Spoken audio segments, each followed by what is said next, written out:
Good morning, everyone. My name is MightyStream. I'm going to do the March 7th, just for today, in a meditation. How are you today? It's important that I ask you that. I hope you're doing well. The title of the meditation is Priorities. The good times can also be a trap. The danger is that we may forget that our first priority is to stay clean. Now, that comes from the basic text, page 43. Things can get really good in our recovery. Perhaps we found our soulmate, built a rewarding career, started a family. Maybe our relationships with our family members have healed. Things are going so well, we barely have time to attend meetings.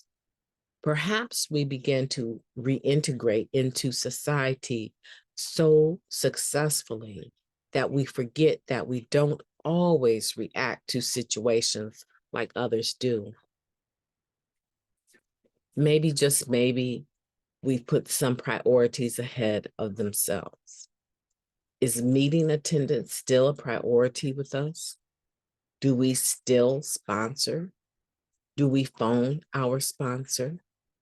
What step are we working?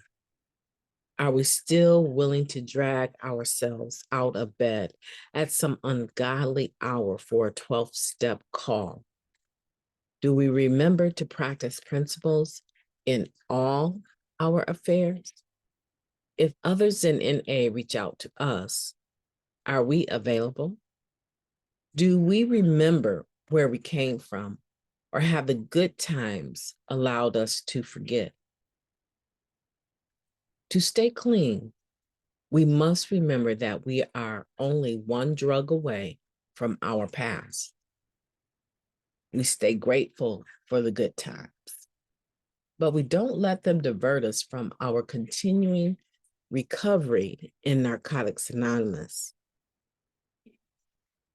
Just for today, I'm grateful for the good times, but I've not forgotten from where I've come. Today, my first priority is staying clean and growing in my recovery. Let's take a moment of silence, followed by the we version of the Serenity Prayer. Moment of silence now, please.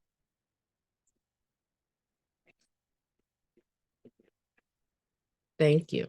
God, grant us the serenity to accept the things that we cannot change, the courage to change the things that we can, and the wisdom to know the difference. Just for today, please and thank you. You know, that serenity prayer never fails. It never fails to recenter me. I got stuck on the word wisdom, and I remembered that wisdom is the appropriate application of knowledge. So when I'm praying for the wisdom to know the difference, right? I'm praying for that knowledge, right? And to be able to apply it to what I can change and what I just have to accept, right?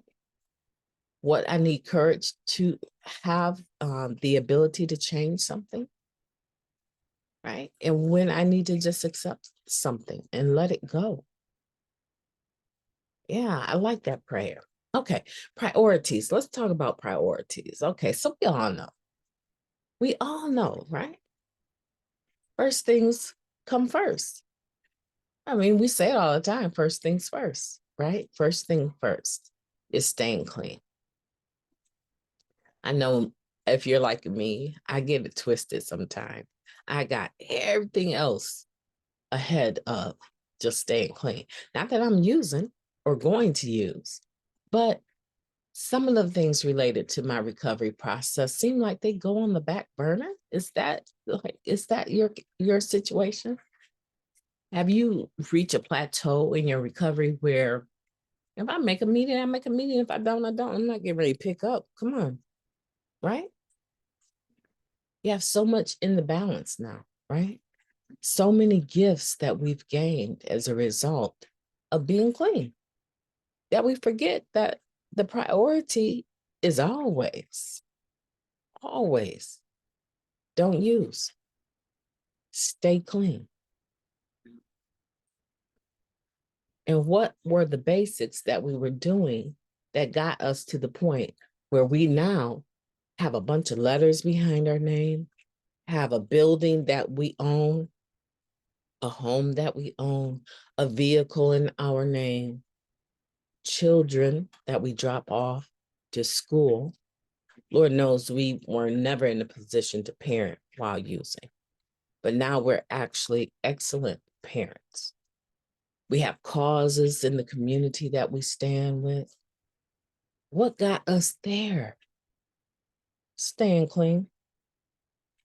Staying clean.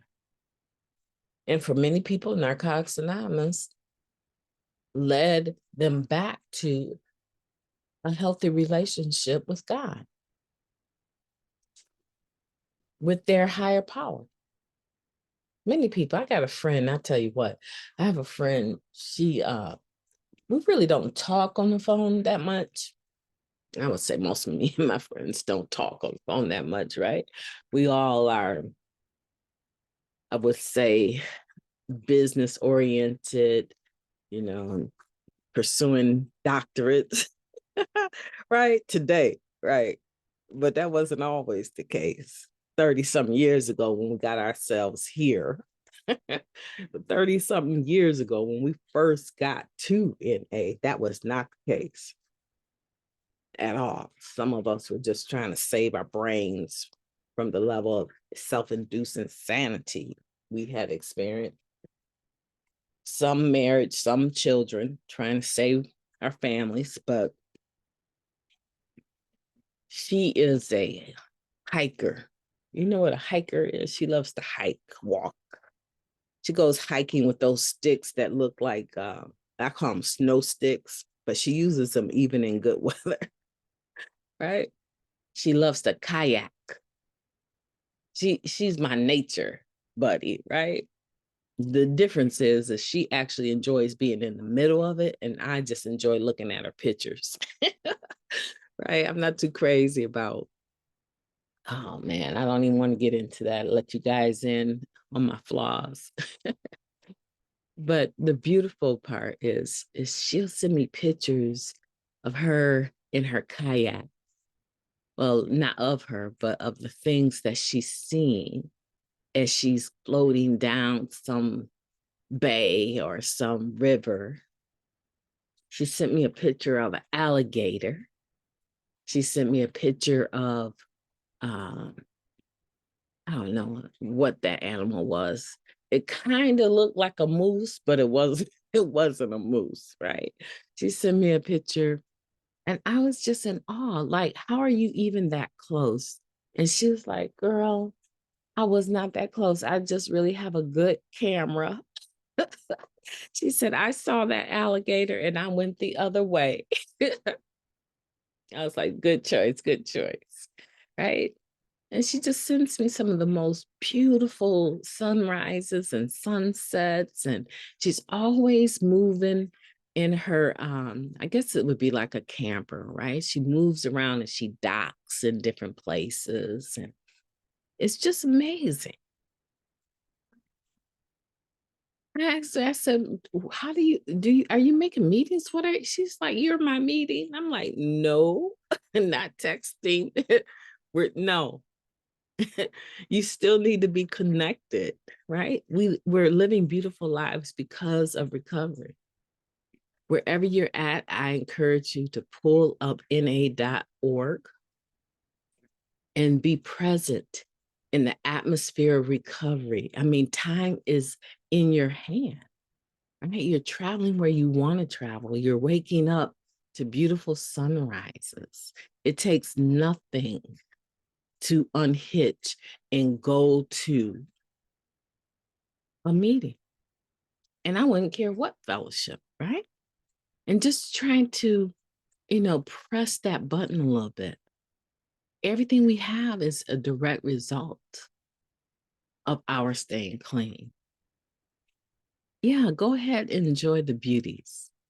Enjoy that new wife, enjoy that new husband, enjoy all those babies. So how about this for some of us?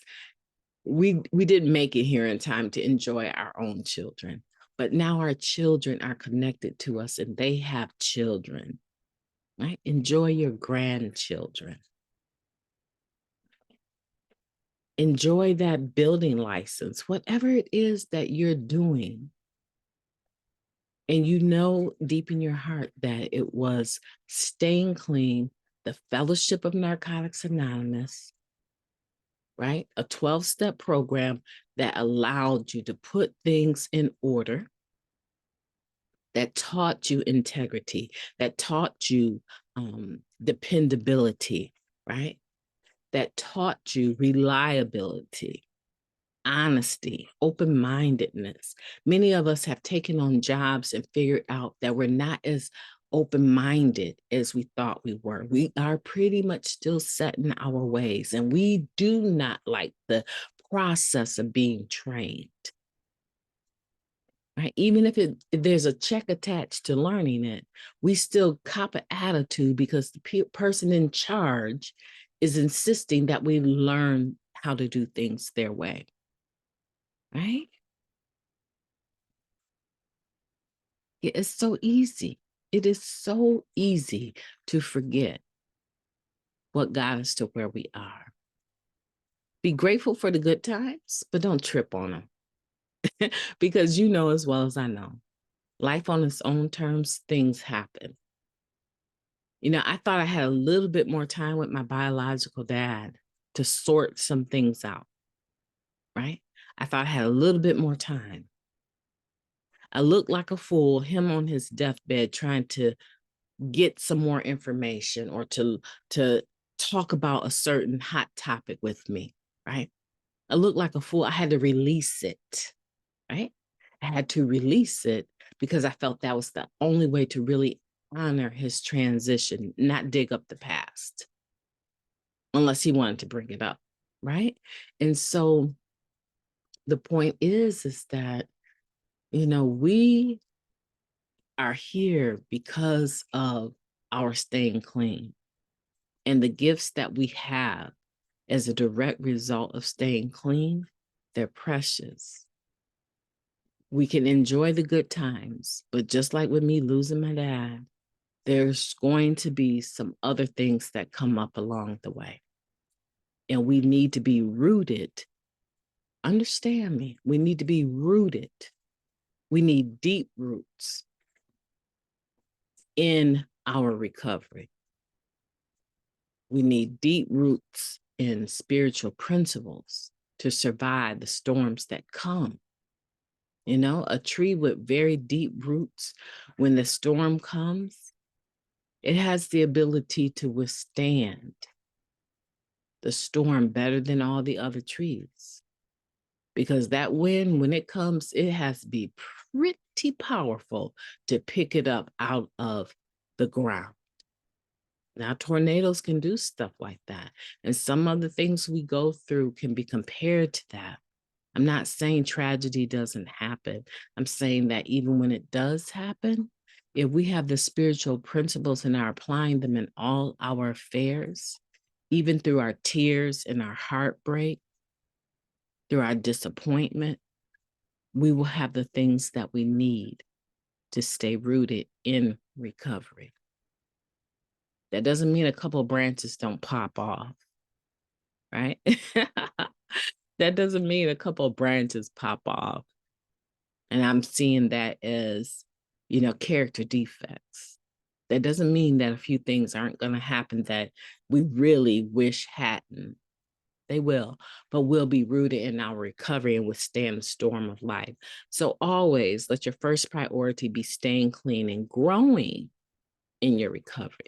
My name is MightyStream. I've enjoyed talking to you today. I hope that you have a beautiful day on purpose.